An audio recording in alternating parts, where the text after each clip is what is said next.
I'm Mary Obana. Welcome to Shine. I'm all about friendly, soul-nourishing, spiritually inspired conversations that expand perspectives and offer practical guidance so you can live joyfully and shine brightly.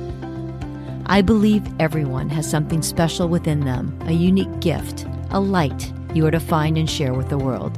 You are meant to shine. I believe you have a deep knowing, guidance that is ready to serve you. It is always available if you listen. I believe you are meant to live with complete joy and peace, nothing less. It's just awaiting your allowing. Ready to get to it? Here we go.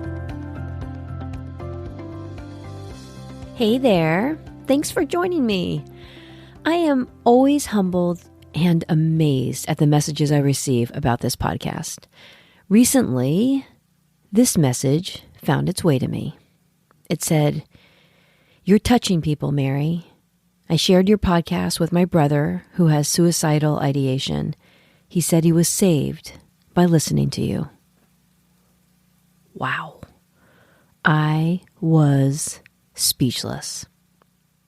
I think the reason this one hit me so deeply is because if there is one thing I know with every ounce of my soul for sure, it is this.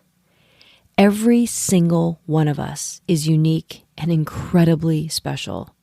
You have something within you that only you can offer, something the world needs from you. And because only you have this beautiful gift, you have to share it. You are meant to shine your light. Otherwise, the world will grow dimmer without it. To know that a light was saved means everything to me. I am so grateful to be doing what I do. I know I've said this before, but my greatest hope is that this podcast reaches the people that need it. And this is where you can help. Please share it with others you think can benefit from it. And please rate and review it. Subscribing, rating, and reviewing helps people discover podcasts. Without them, they remain buried under countless others. I believe it was Albert Einstein who said, "A ship in port is safe, but that is not what ships are built for." I created this podcast to help, but it can't help if it's not heard.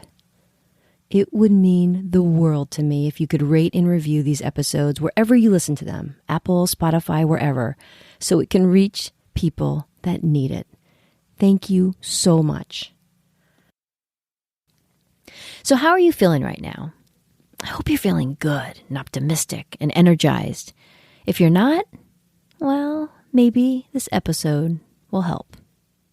Goodness knows life throws us lots of stuff, doesn't it? Times when we're challenged or have to make difficult decisions, when something unwanted happens and we feel the fear rise up within us as our minds quickly get busy contemplating all the horrible possible, regardless of how improbable, implications. Yeah, fear. That's the subject of today. How it can infiltrate our days and how to permit less of it in our life.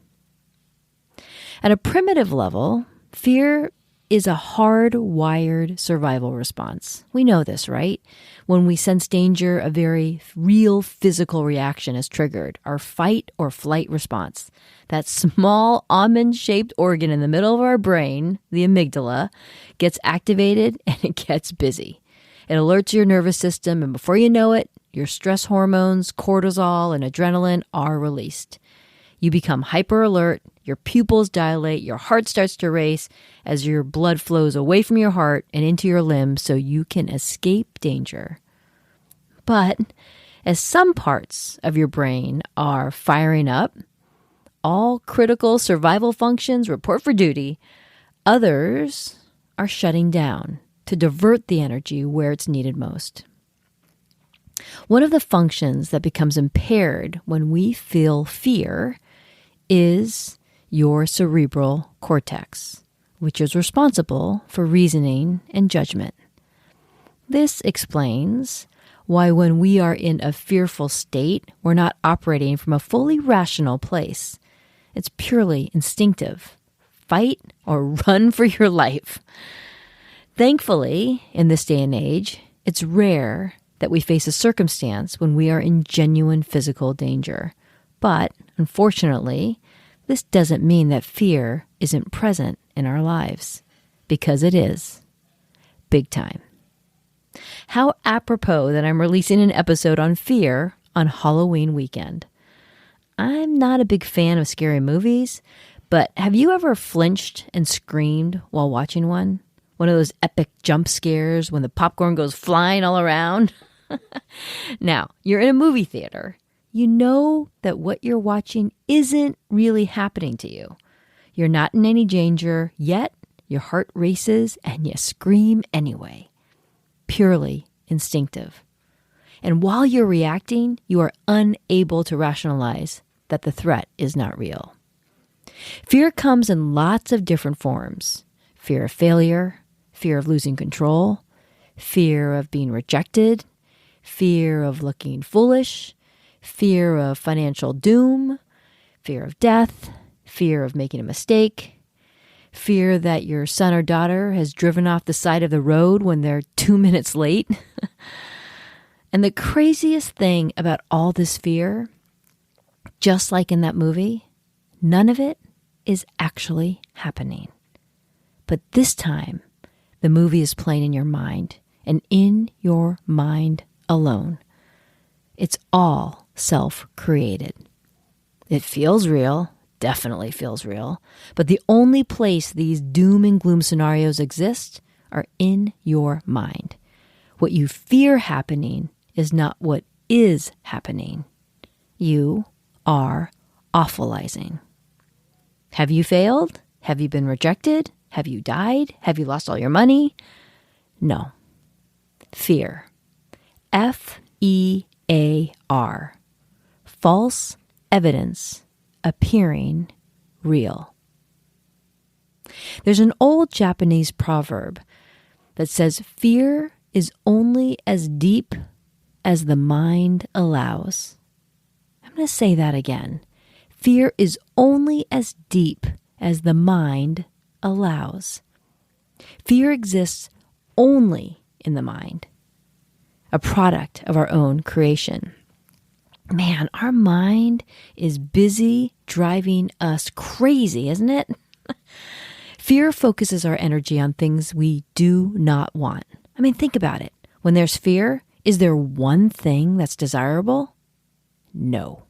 Worry, pain, stress, angst, anxiety, feelings of unworthiness, fearing failure, disappointment, fearing we won't be financially well, fearing we're not going to be physically well, fearing that people will be hurt, fearing that people will be in trouble. All negative emotions are grounded in fear. Now, the baffling thing is that all we want are all these desirable things. We want good health. We want our kids to be safe. We want our lives to be joyful and fulfilling. We want the ability to provide for our family. The list goes on. But we resist all of it with fear. Now you might be thinking, how's that? How am I resisting what I want by being fearful? Okay, let me take a moment to explain how this works. I'm going to go into my science geek mode for a second. So remember, we're all energy. Everything, whether seen or unseen, has a vibrational frequency. That's a function of how rapidly the atoms are moving within it. Everything has atoms. Rocks are comprised of atoms. People are comprised of atoms. Colors are comprised of atoms. And our thoughts, every single one of them, are creating emotions which send out its own vibrational waves. Your energy and the energy of others are collectively relating to each other every single moment, whether you know it or not, based on the vibration that you are holding. We are always transmitting and receiving energy in every single moment. But our vibration changes based on how we're feeling, where we are putting our focus and attention. So fear along with all its related feelings, guilt, anger, anxiety, worry, impatience, judgment, all these unwanted feelings carry low energy frequencies. The atoms are moving slowly. We are vibrating low when we're feeling these things.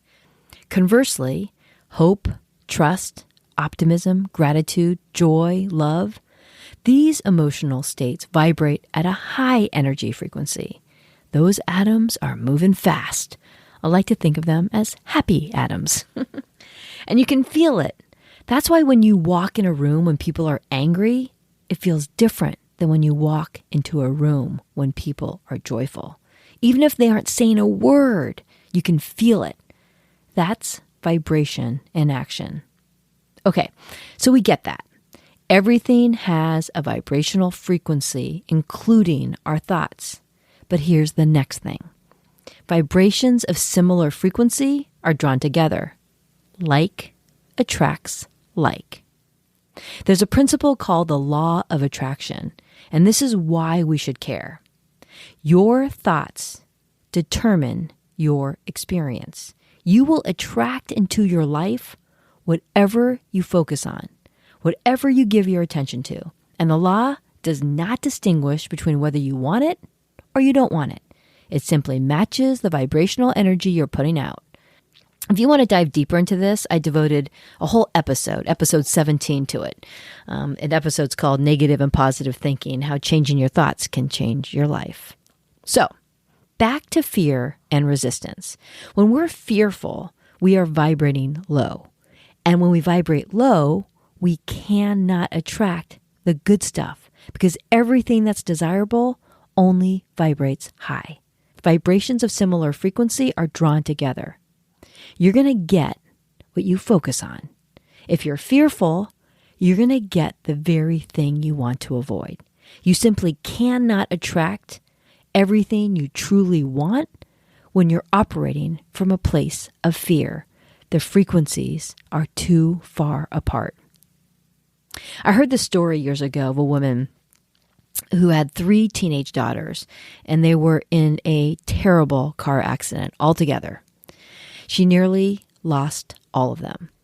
And while they all ultimately recovered, they went off to college, they got married, started families of their own.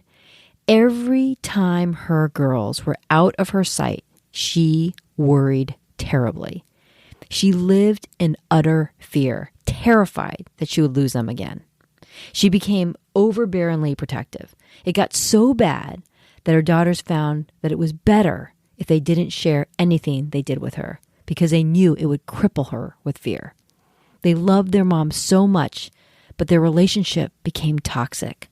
So they talked to her less and less and less. She so greatly feared losing her daughters. Sadly, it's exactly what happened.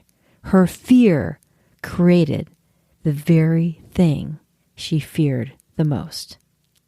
So when you're thinking about all the things you don't want to happen, you're actually attracting all the things you don't want to happen. It's insane, isn't it? When we feel fear, we focus our energy on what we don't want, and we always receive what we focus our energy on. Have you heard that saying? Where attention goes, energy flows. This is why fear is resistance. Fear is the thing that stands in the way of everything that you want. So when does fear creep in? Well, when our minds are allowed to wander, when they pick up speed as we contemplate all the terrible possible outcomes of a situation, all the things that can go wrong in the future. Fear sets in when we feel we have no control, and we want that control so badly. So the irony is, focusing our energy on the things we are afraid of only attracts what we're afraid of. Wait, what? That's crazy. So what are we to do? Here's the way to think about it. Fear is not something to overcome. Fear is something to be understood. When we understand what fear is, it loses its hold on us. Fear is a perception created by our minds. It has nothing to do with reality, what actually is. And the best news of all, no one controls your mind but you. No one. You have complete authority over what happens in that mind of yours. You are in the driver's seat. This is about understanding fear, what it is, and how it works. When we feel that irrational fear creeping in, we can call it out, identify it, and remind ourselves that this isn't even happening. So let's play this out. Let's say your daughter got in trouble for something. You go to bed that night and you toss and turn as you play out all the unwanted outcomes of her actions. You are plagued with worry, and before you know it, you've convinced yourself that her life is ruined. You just watched it all unwind in your mind. Your heart's racing. You might even be breaking into a cold sweat. You're having a bit of a panic attack. Stop. Take a step back. What do you see? You see how quickly your mind took off? Snap out of it. Time to return to the moment, what is actually happening. Realize that all these things that you're fearing, that got you so worked up, none of them are actually happening. Returning to the present has a way of providing some peace because it's always a relief when you remind yourself that all the awful outcomes that you thought about were only in your mind. It isn't what is actually happening. Thank goodness, right? This process of noticing what's happening is operating with consciousness. You know when people say seeking a higher level of consciousness? This is what it means. Stepping back and noticing, observing what's happening as if it's happening to someone else. This allows us to look at the situation more objectively and act accordingly. It's hard to be objective when we are in the midst of it all. From a higher level of consciousness, a more objective vantage point, we can stop the craziness and choose to focus our energy differently. We always get to choose. Why is focusing on the present such a powerful thing? Well, at the foundation of fear is a lack of control. And when we focus on the present, on the now, we regain control because we can do something in the present moment. It's the only place we can do anything for real. This ability to take action, to see what is, immediately alters our state of mind, shifting away from fear. There is no fear in the now. There's no potential scenario to be afraid of. There's just what is to deal with. The moment, the now, is always a gift, which is always present. One after the next, it always comes. It's the only thing that's real. And in every moment, we can choose to see the gifts of what is, what really is, what is real, what is all around us. The fact that we have breath, that we have and are in these bodies, the beauty that surrounds us, the love that surrounds us. It is always there. We get to choose what we see. Then once we release the fear, we make space for all that we truly desire, feeling better. When we fear, we don't feel good. When we release the fear, we feel better. This is not about controlling the outcome. This is about accepting what is and moving forward to create what it is we desire. So why do we have these situations in our life? All unwanted circumstances, even those we choose not to accept or choose not to see, are always there to teach us something. Why is this in my experience? Why am I experiencing this right now? It might be as simple as a nudge to choose differently, a reminder to be conscious, to understand that you are choosing, even if you aren't aware that you are. Not being intentional is, in and of itself, a choice. But what a great reminder that if you can choose, why not choose what you desire, the way you want to feel? We are all creators of our reality. Elevate that energy and that vibration. Reach for a better feeling. And the greatest remedy of all to conquer fear? Trust. Trust. Trust. When we are fearful, we feel a lack of control, uncertain of what is to come. So we focus on all the unwanted things that can happen. When you trust, You know that what is to be is to be.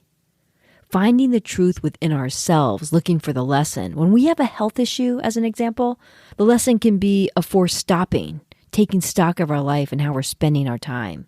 When we lose a job, the lesson is that there's something more for us, something better, something that we need to make room for. When we lose someone precious, the lesson is that love will always go on. Love never ends. We have to let go of the fear. Fear is the enemy. It divides, it creates anguish, it creates hurt, it creates distance. And if it's allowed to persist, it can create some very real health issues. Fear has no benefits other than the survival instinct of keeping you safe from immediate danger. Fear keeps you away from living your life as you're meant to live. Let go of the fear. Fear is one of only 2 emotions. Yep. Believe it or not, we only have 2 primary emotions, fear and love. Everything we feel has its roots in either fear or love. Frustration, irritation, impatience, worry, discouragement, jealousy, anger, guilt, unworthiness, despair, insecurity, all of those things can be traced back to fear. Joy, appreciation, freedom, passion, enthusiasm, optimism, happiness, hopefulness, peace, all can be traced back to love. All positive, high-vibrating emotions are grounded in love. All negative, low-vibrating emotions are grounded in fear. Love moves you toward what you want. Fear moves you away from what you don't want. Love is positive. Fear is negative. They are true opposites. And listen to this. This is pretty cool. Because they are polar opposites, you cannot feel both of these emotions simultaneously. Isn't that wild to think about? If you're in a fearful state, you cannot be in a place of love. And if you're in a loving state, you cannot be in a place of fear. It's impossible. So this is the question. Where do you want to live? If you don't like living in fear, and who does, then the sure way to keep it at bay is to focus on love. Now, if you're thinking, yeah, this is all well and good, but it's not that easy. I've got some legitimate things to worry about. I understand. Truly, I do. This is not to diminish the very real feelings you are having or the real circumstances you're facing. They are real. I completely get that. The question is, so what do we do with it? The question is always, what do we do with it? We always have a choice, always. The question is, do you feel the way you want? At the top of the episode, I asked, how are you feeling? Are you feeling good, optimistic, energized? If so, bravo, you are all set. But if you aren't feeling the way you want, you don't have to stay there. You don't have to linger, dwell, live in that unwanted place. Yes, life throws us curveballs. Yes, crappy things happen. But how do you want to live your life? If you are living in a place of fear, you don't have to. You have options and you have control. You have complete 100% control over your mind. And you have the present moment when you can take action. You get to choose where you focus your energy. We cannot always choose our circumstances, for sure, but you are always in control of how you experience them. Your thoughts determine your experience. Whether you believe it or not, you will attract in your life whatever you focus on. Living consciously means you have the ability to feel better. So remember these things. 1, trust what is to be is to be. Look for the lesson. What is this teaching me? 2, love. Fear cannot exist when you're operating from a place of love. And 3, choose. You always get to choose. You aren't meant to live with fear. You're meant to live with complete joy and peace, which is yours if you allow it. I hope this has helped you in some way. Thanks for subscribing, rating, and reviewing this podcast. I really appreciate it. Here's to you and to living the life you desire. You deserve it. I'm so glad you joined me. Until next time, be kind and shine. Always shine. Take it easy.